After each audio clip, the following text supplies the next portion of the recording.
This will quiet your nerves.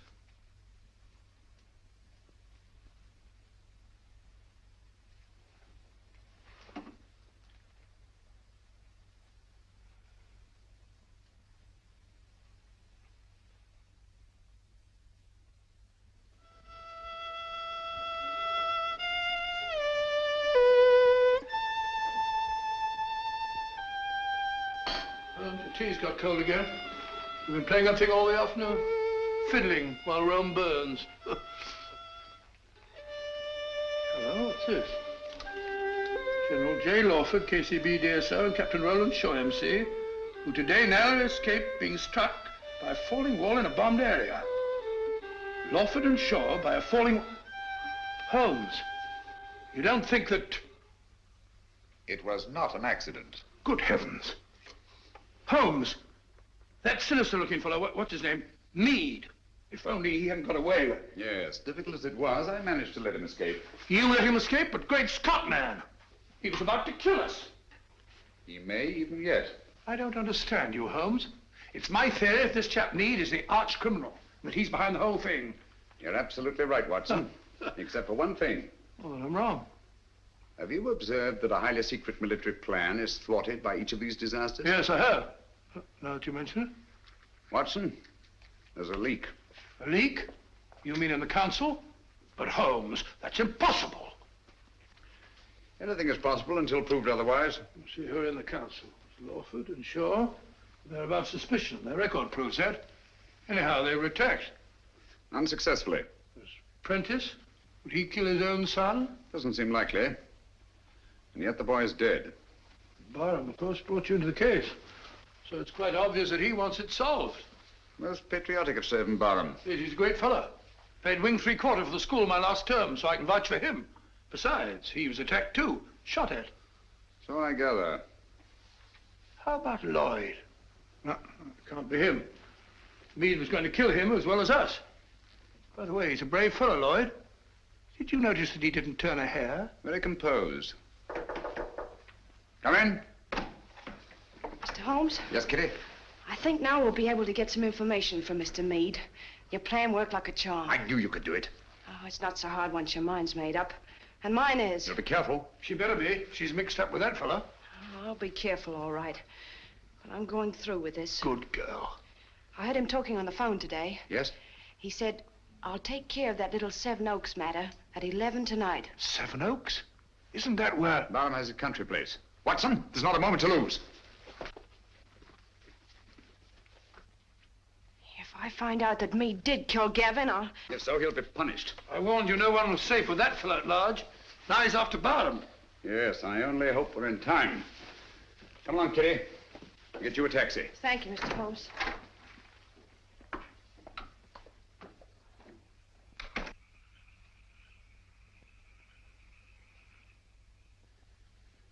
You think you ought to go it alone, sir? Worrying about that escaped German agent, huh? He threatens to kill the entire council, sir. Come, Smithson. Took bigger chances than this in the trenches. Have you forgotten? I know, sir, but we were younger then. And there were no such thing as Nazis. I'm ready for him. I understand, sir.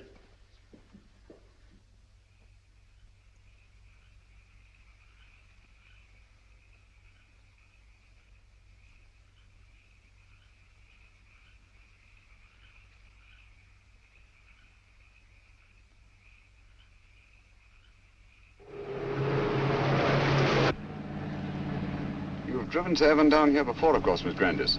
Quite often. He comes down whenever he can. He's a local air raid warden, you know. Likes to get away from the excitement occasionally, eh? Yes, it's so very quiet here. Quiet and remote. Away from everyone.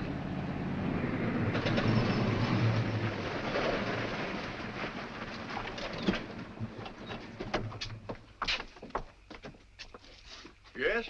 Oh, Miss Jill. It's all right, Smithson. Where's Sir Evan? On his rounds, miss. Which way? Down that lane of trees, sir. I'll go. You stay here. You too, Watson.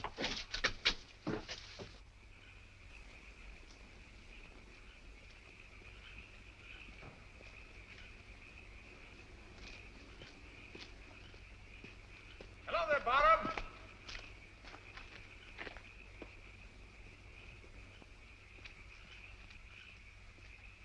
Holmes, what on earth are you doing out here? I've been worried about you. Yes? That fellow Meade appears to be in the neighborhood. Do you mind if I go along with you? I feel better about it. Not at all. I'd appreciate the company.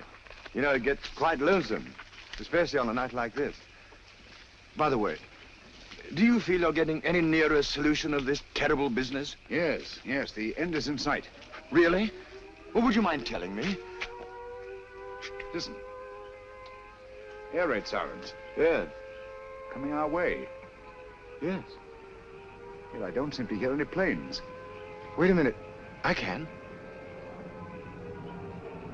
Look. There's one. She's coming right over.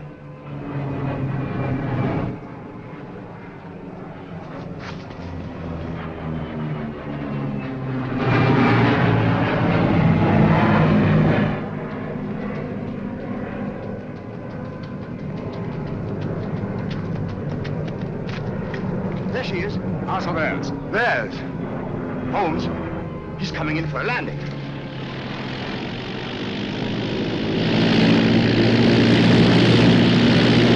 The swine. That's a pickup plane. The voice must be here, close by. Then we've got him. Madam! Be careful!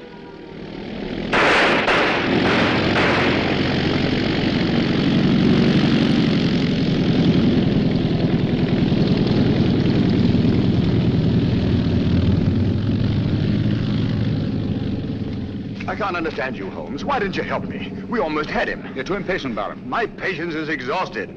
This has got to stop. Thought you'd have solved the whole thing long before this. What happened?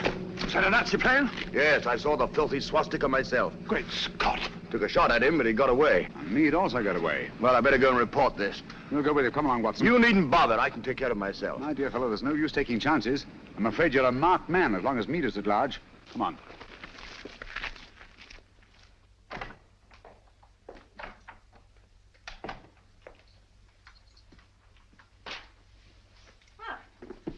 You're a fine one, leaving me alone half the night. Do you think I like it? I want to go out and have some fun. Don't bother me. Said you were going to let me work with you. Someday you'll come back and I won't be here. Where would you go? What's my business? Maybe you'll be waiting here next time and I won't come back. Don't talk like that. I'm sorry, Kitty. You seem sort of different lately. Anything the matter? Maybe the next time you see me, I'll be in a position of authority, of power. No longer hiding in the dark. Giving the orders, not taking them. What do you say to that? You're drunk. Drunk? Yes. When I was a boy, I dreamed a dream. I was dressed in armor, shining blue-gray armor. I rode on a horse through the streets where the people cheered, hailing me. I rode over the bodies of underlings prostrated before me. Their blood ran out along the gutters like a river.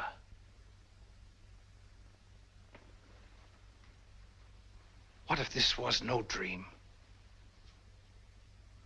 What if it was prophecy? What if all this comes to pass? Well, something must have happened to you. Yes, Kitty. Something that you're going to share with me. Get your coat. Hurry.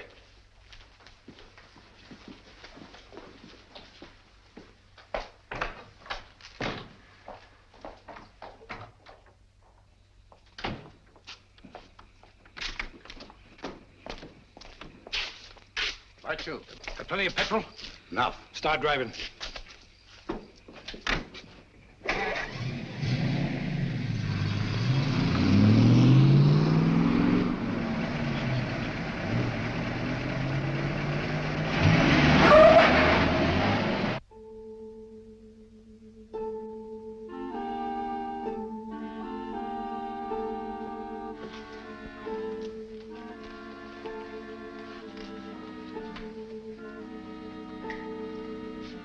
Where's Holmes? He'll be here, I'm sure. It's starting now. Here he is. You're almost late. I had to go to Downing Street. Good evening, ladies and gentlemen. Your favorite broadcaster, the voice of terror, coming to you from Zeisburg. Tonight I have something special for you. Where are you weakest, you weakening people of Britain? Consider well. Is it lack of food? Is it your stodgy leadership? Faulty ammunition?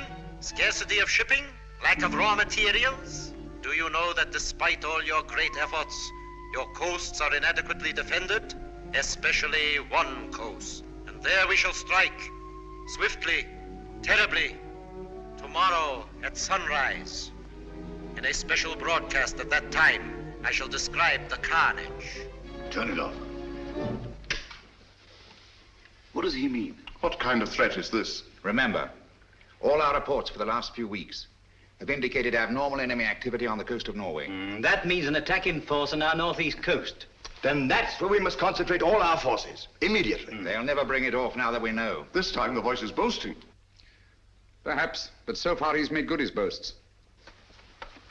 What have you done to stop it? Shilly-shallying about while these crimes continue? This is the last straw. We must prevent this all-out attack at any cost. Sir Evan's right. All our available resources must be rushed to meet it. Withdraw material from elsewhere? If need be, yes. This calls for action, and lots of it. There's something curious about this broadcast. He said tomorrow. Always before, it was now. I wonder what it means. There's no time for wonder at this point. Mr. Holmes, your methods have got us nowhere. The situation demanded action and got none. Mr. Lloyd, I think I know when action should be taken. Nevertheless, we take charge now. This is a crisis you can't hope to deal with. A man to see you, Mr. Bring him Holmes. in. Yes, sir. Mr. Holmes, sir.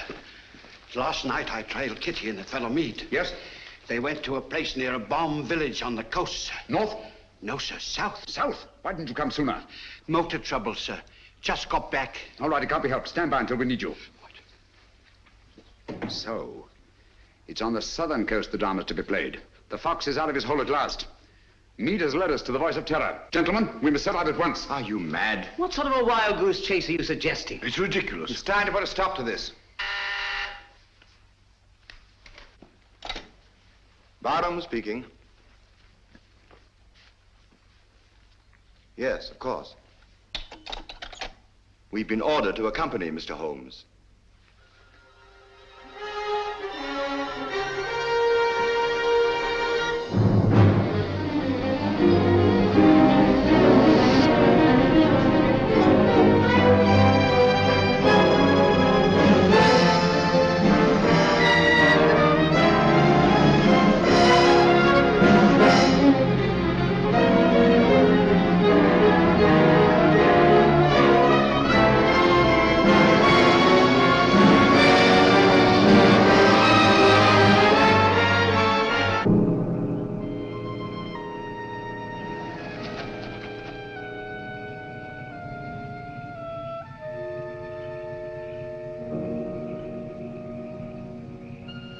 Major Harrison, Mr. Sherlock Holmes. Good evening, sir. All the arrangements have been made. Splendid.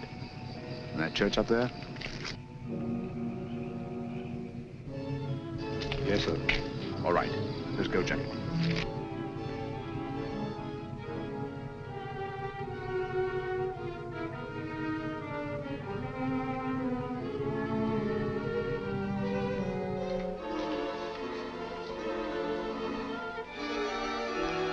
Von Borg seems to be delayed. He'll be here, never fear. You all understand your objectives. Sheila! Sheila! Yes, sir. You understand what you're to do? Yes, sir. I'm going with the first contingent to Liverpool. Your men are waiting there, organized to take control? They have been ready and waiting for weeks. What was that?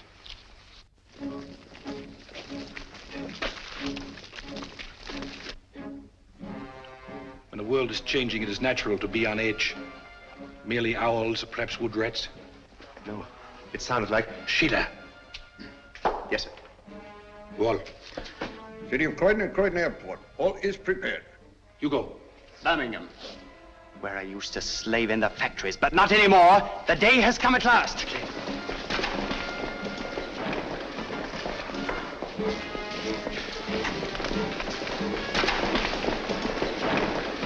Line them up over there.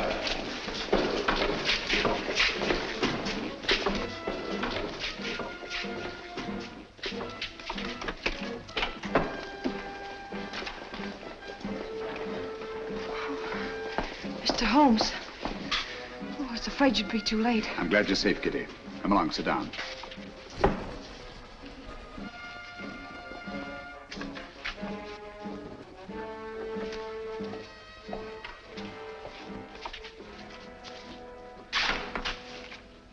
Gentlemen, when Mr. Meade and I last met, he wished he could put us on trial. Mr. Lloyd, Dr. Watson, and myself. Now, Meade, you are on trial. First, let me tell you why you have met here. The vague but canny threat against our northeastern coast was a blind. Your group was congregated here to receive an invasion army proceeding across the channel. What?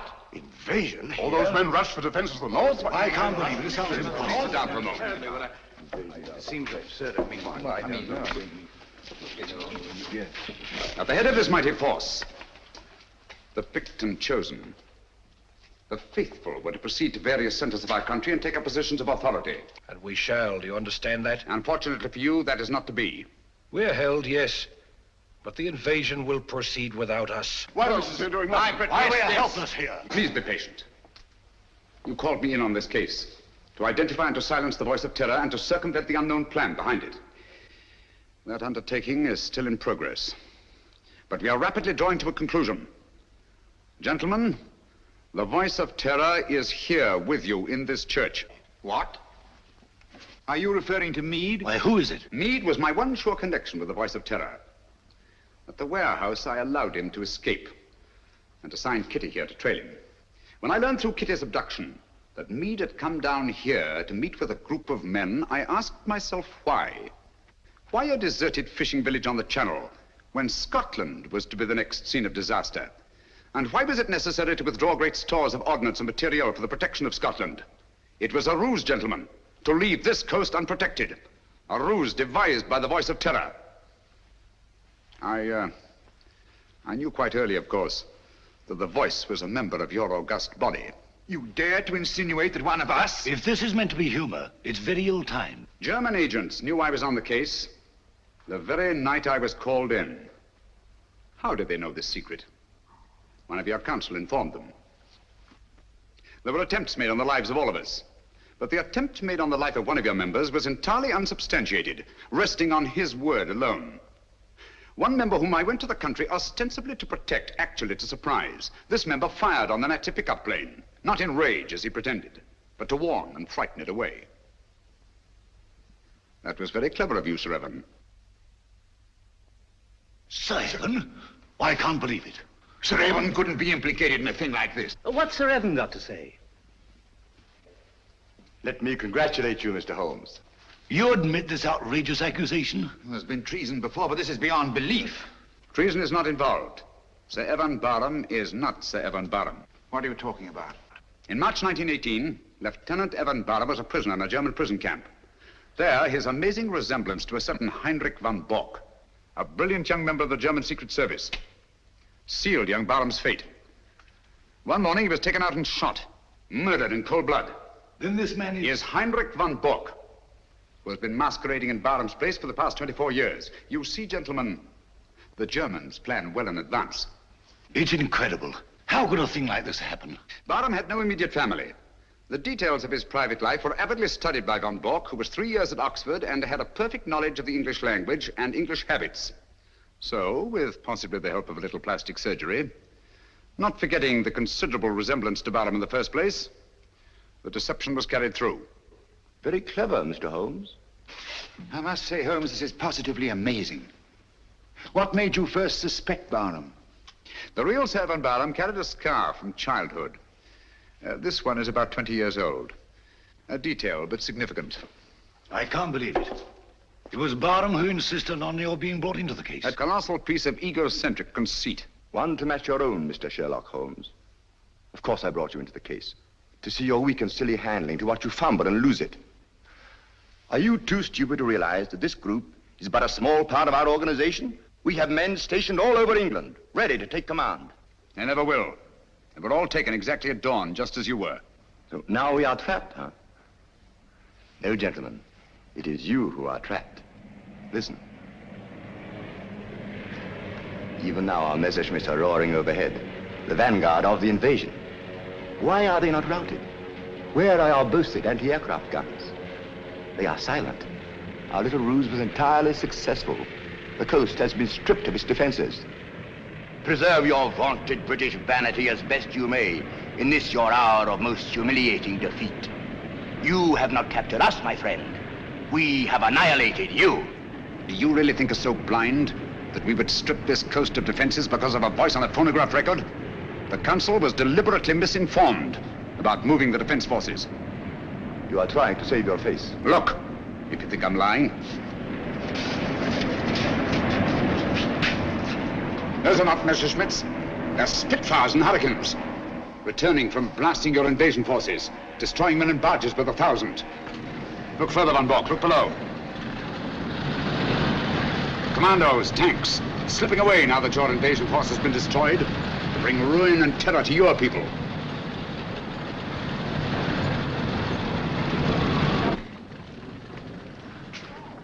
I wonder if there's anything on the wireless about this. The BBC. We are frightfully sorry to announce that a special broadcast of the Voice of Terror will have to be delayed indefinitely. The threat against our northern coasts, made only as a blind to cover the enemy's invasion plans, has not been fulfilled. Instead, our victorious planes have blasted invasion bases on the continent, destroying enormous stores of materiel and troops. More news of this triumphant victory tomorrow. At the same time, the scattered Nazi agents all over the Commonwealth have been unceremoniously clapped into prison. That is all.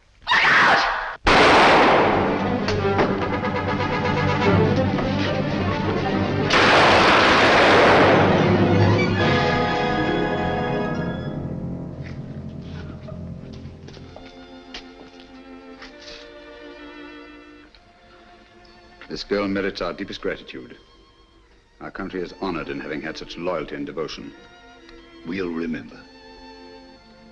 Holmes, I don't know how we'll ever thank you. Don't try, it isn't necessary. I'll be with you in a minute, Holmes. I'll just see that she's taken care of.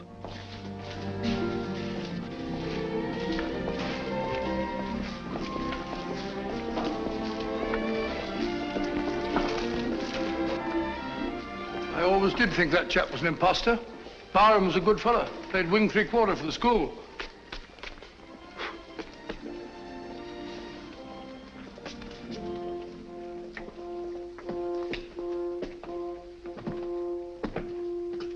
What a lovely morning, Holmes.